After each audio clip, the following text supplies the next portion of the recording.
This next sequence is to give you a sense of grounding. So we're going to go through what's called a warrior sequence. So there'll be a bit of balance, but also a decent amount of strength building as well.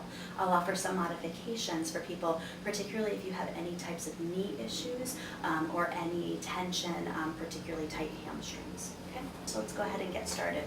You're going to come to the front of the mat and bring the hands together at the heart center. So again, we really want to ground through the feet here. Feeling the even spread of weight between both feet. And again, imagining there's a tiny string at the crown of the head lifting us up, chins parallel to the ground, feeling the full length of the neck and the spine. From here, we want to inhale the hands up towards the sky, and then on the exhale, swan dive forward into a forward fold. Absolutely feel free to bend the knees here, particularly if you have any low back issues or tight hamstrings. From here, plant the hands into the ground. So go ahead and bend the knees as much as you need to the point that the chest can actually lie on the tops of the legs, if that's what feels comfortable for you. But you really want to plant the hands down into the ground. From here, we want to take the left foot back into a lunge position. And then we want to turn the toes of that left foot to a 90-degree angle so that the feet are perpendicular to one another. So once we feel very grounded and stable here, we're going to windmill the hands up and come into warrior two.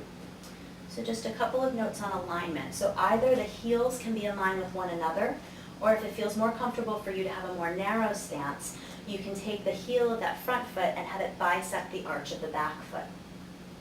We want to have the arms parallel to the ground, and we want to feel one nice long line of energy from the middle finger of the front arm all the way through the arm, across the chest, and out through the back hand.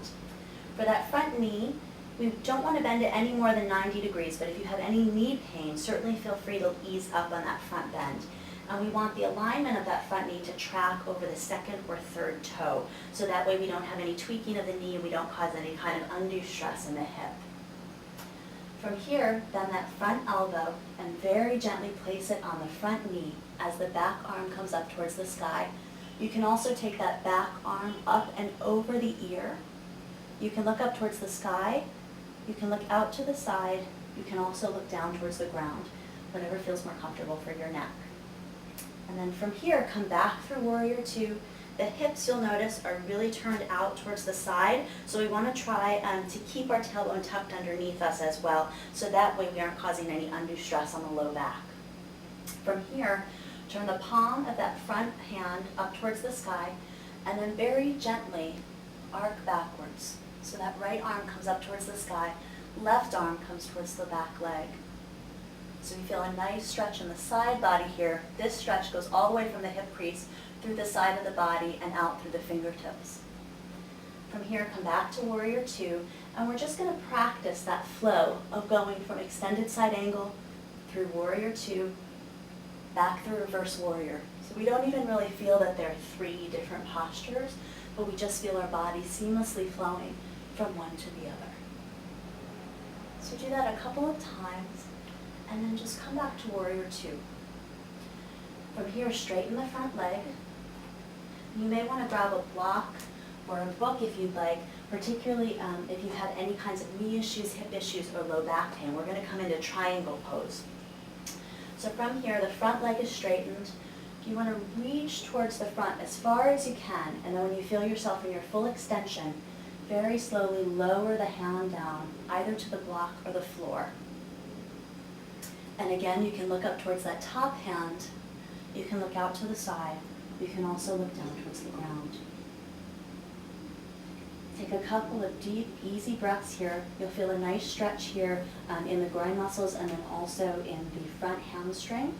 You'll be pushing forward with the front big toe and then pushing back with the outer edge of the back foot.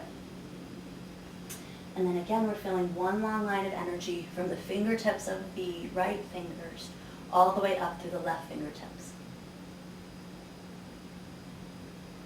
On your next inhale, come back up to a standing position. You may just want to move the block to the other side. If you chose to use a block on this side, please use a block on the other side as well. Then from here, lower the hands down. We're going to take the right toes and turn them so that the right foot's now parallel to the left foot. We're going to take the left toes and point them towards the back of the mat, which is now the front of the mat.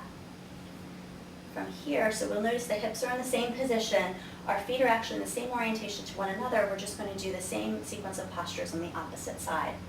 So from here, take the hands out so that they're parallel with the ground, that front knee is straight. We're going to reach as far forward as we can, and once we get to our full extension, and again, if you chose to use a block or a book, make sure that's down on the inside of that of the left foot now. And then take the palm down to the block, the right hand comes up towards the sky, and you just find yourself in triangle on the opposite side. Take a couple of deep breaths here. Really allow the shoulder to open up, this top shoulder. Again, feel yourself grounding down equally through both feet, pushing forward with the big toe of the left foot and pushing back with the outer edge of the right foot. And this time we'll feel the stretch in the hamstring and in the groin muscles on the left side. On your next inhale, come back up to a standing position. Move the block out of the way. And then bend that front knee. So now we're going to do the same warrior sequence that we did on this side. So just another couple of cues about alignment. So now we're going to bend that front knee until it's 90 degrees, or if that doesn't feel comfortable and you feel any tweaking in the knee or the hip, you can just ease up on that front bend in the front knee. You just want to make sure that it doesn't go beyond 90 degrees. And then you want the kneecap to track over the second and third toe of that left foot. Again, we feel the tailbone tucking so that the pelvis is nice and level. And then from here, bend the left elbow, gently place it on the front knee. The right arm comes up towards the sky. And you can allow that arm to extend out over the right ear as you either look up towards the ceiling, out to the side, or down to the ground.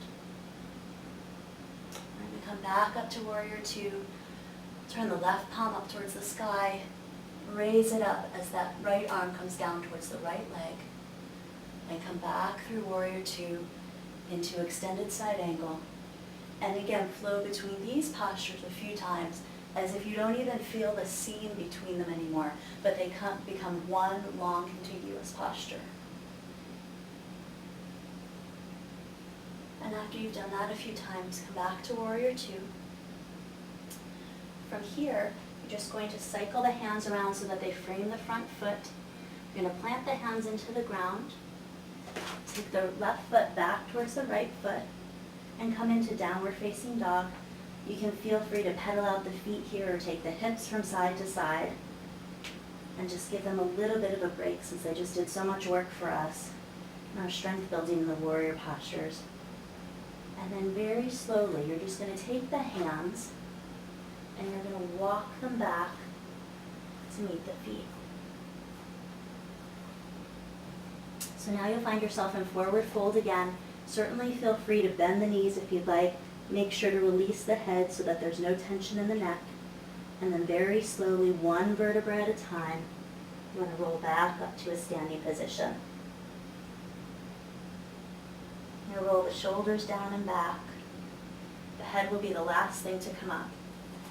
And feel a sense of groundedness and peace in the sequence. Namaste. Have a beautiful day.